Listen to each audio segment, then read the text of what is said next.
Este vídeo fue realizado por estudiantes de la Universidad San Cristóbal de Huamanga. Integrantes: Aikipa Pacheco, Danli. Huayanka Rumisonko, Daisy. Fernández Palomino, Sidney. Jave Chávez, Juan Carlos. Procesos concurrentes. Los procesos concurrentes pueden ser ejecutados realmente de forma simultánea, solo cuando cada uno es ejecutado en diferentes procesadores, y la concurrencia es simulada solo si existe un procesador encargado, y se simula la concurrencia, ocupándose de forma alternada en uno y otro proceso, a pequeñísimos intervalos de tiempo. De esta manera, simula que se están ejecutando a la vez. Las tres formas de ejecución de las tareas son la multiprogramación, que se ejecutan en un único procesador, el multiprocesador, que los procesos multiplexan sus ejecuciones sobre un sistema multiprocesador de memoria compartida, y el multicomputador, que se ejecutan varios procesadores en una red. Las razones del proceso concurrente son compartir recursos físicos, compartir recursos lógicos, acelerar los cálculos, la modularidad y la comodidad. Tipos de procesos independientes no pueden afectar o ser afectados por la ejecución de otros procesos. Cooperantes pueden afectar o ser afectados por la ejecución de otros procesos. La interacción entre los procesos existen. Compiten por recursos y comparten recursos. En compiten por recursos, si dos procesos compiten por un recurso, el sistema operativo asigna el recurso a uno y el otro espera. Problemas: el interbloqueo. Dos o más procesos están esperando infinitamente por un evento. Inanición, el bloqueo indefinido. Exclusión mutua. Es un mecanismo empleado en el diseño de los sistemas operativos para evitar los problemas de competencia por recursos.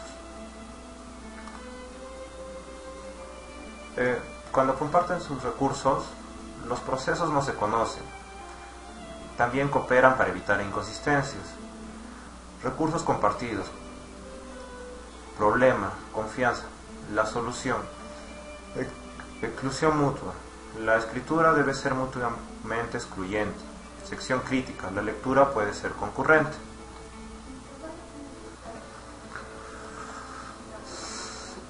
A continuación vamos a explicar qué es la sección crítica, que es uno de los problemas que siempre sucede en los procesos concurrentes. La sección crítica es la parte que se debe protegerse de interferencias de otros procesos.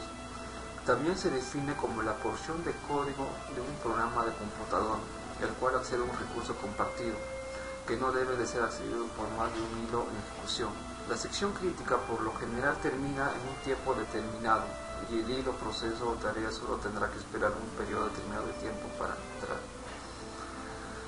Se necesita de un mecanismo de sincronización de la entrada y salida de la sección crítica para asegurar la utilización exclusiva del recurso.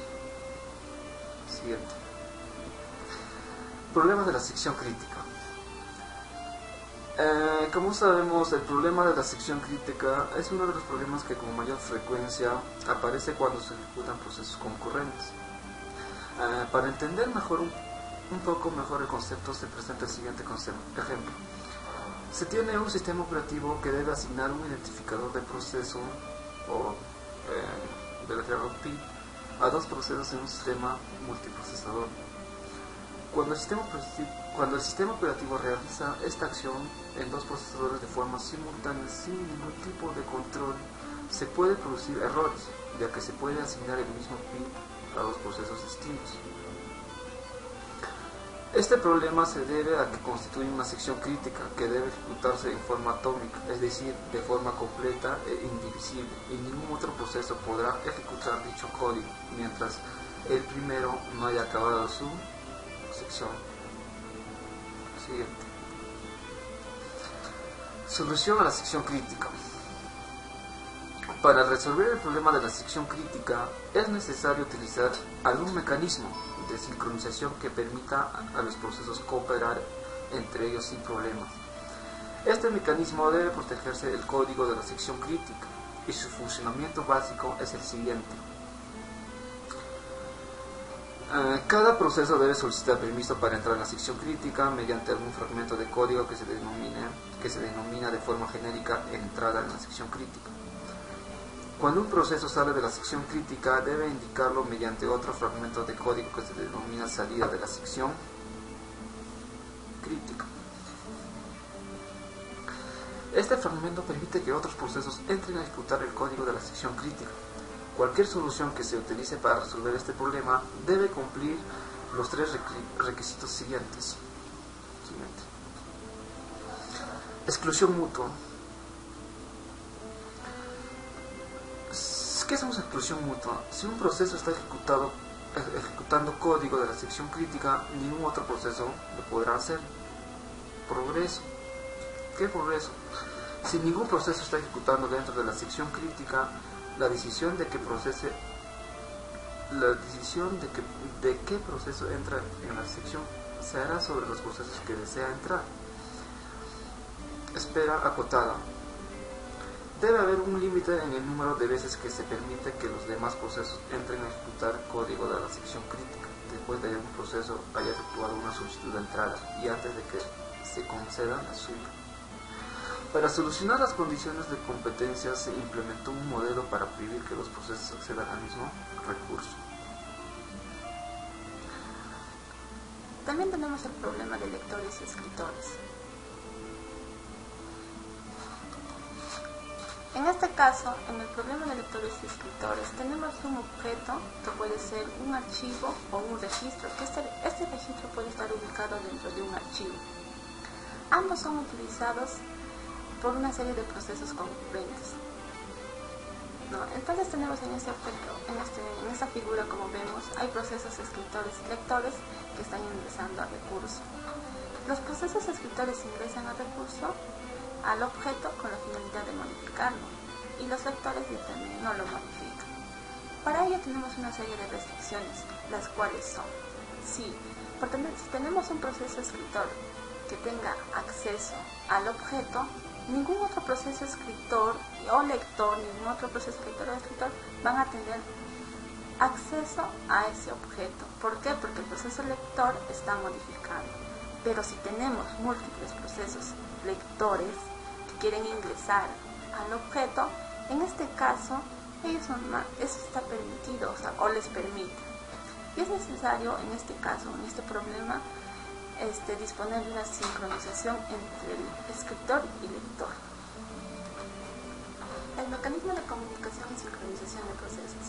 Dentro del mecanismo de comunicación y sincronización de procesos tenemos el mecanismo de comunicación y el mecanismo de sincronización. Dentro del mecanismo de comunicación tenemos lo que es archivos. En este caso, un archivo es un mecanismo de comunicación y sincronización de procesos que nos permite comunicar una serie de potencial de archivos, pero limitadamente. Los servicios que nos ofrecen estos archivos son muy sencillos y fáciles de utilizar, pero en el siguiente tenemos el mecanismo de las tuberías.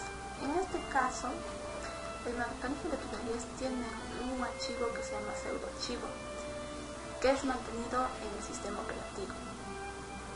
Como vemos en las imágenes, hay procesos que ingresan por una parte del extremo de la tubería.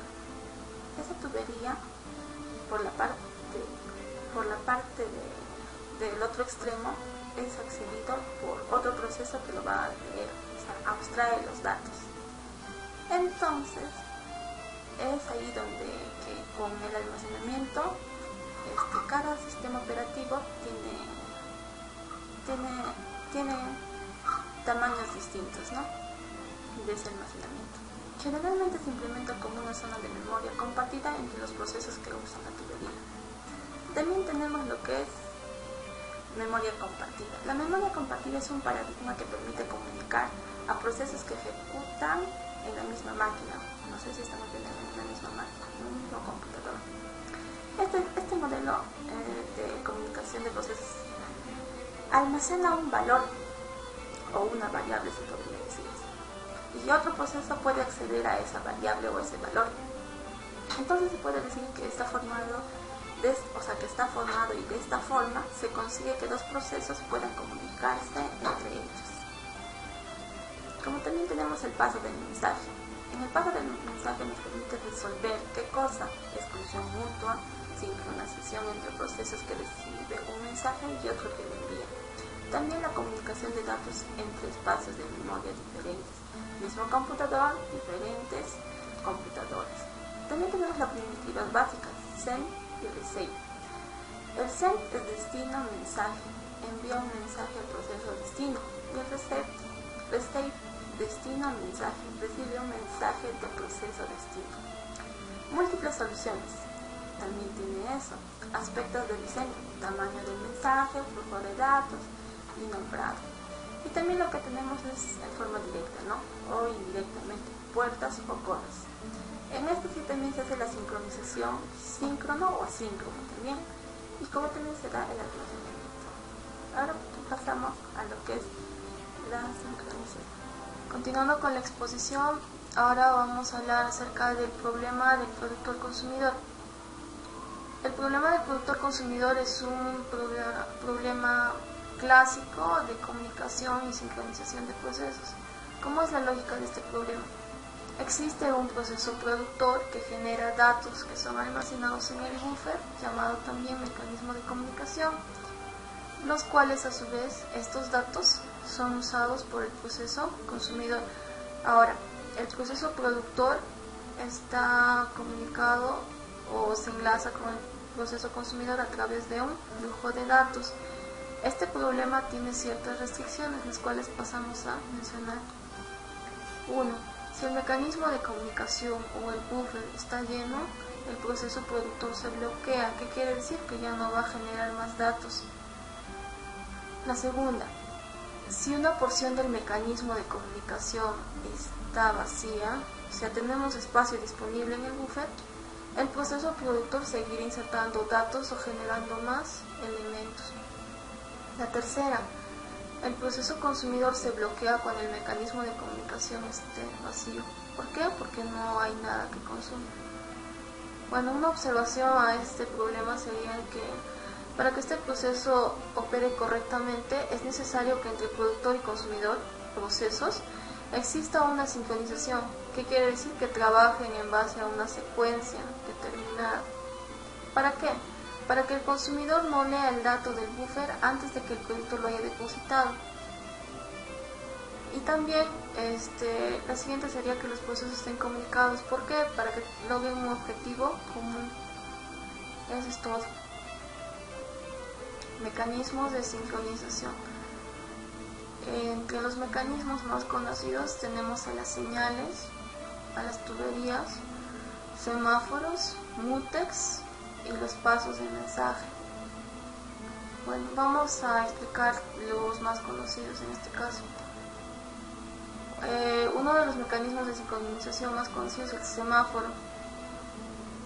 ¿En qué consiste nuestro semáforo? El semáforo tiene dos operaciones atómicas. ¿Qué es una operación atómica? La que deshabilita las interrupciones. En este caso, una operación es white, la otra es signal. White es para poner en espera el proceso y signal para seguir ejecutándolo. Se ejecuta en una misma máquina, trabajan con valores enteros. Ahora pasamos al mutex. El mutex es un mecanismo de sincronización para procesos ligeros. ¿Qué es un proceso ligero? Aquellos que trabajan con hilos. Es un semáforo binario con dos operaciones atómicas. ¿Por qué? Contiene dos operaciones, bloqueo y desbloqueo. En la primera, que bloquea el mutex si ya el mutex está bloqueado por otro proceso. Y la segunda, desbloquea el mutex cuando ya no haya procesos bloqueados en este no o ejecutándose.